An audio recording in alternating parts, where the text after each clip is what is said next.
Oke, inilah dia penampakan gedung Telkomsel yang terbakar.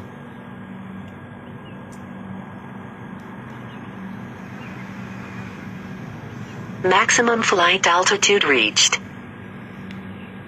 Sepertinya sangat dekat.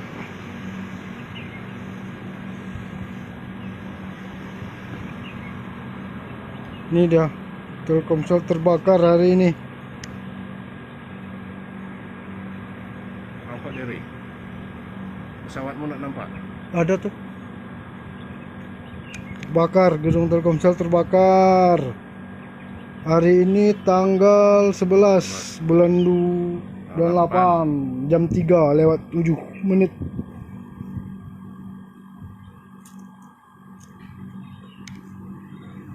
Oh iya, asap malam. Asapnya ngepul.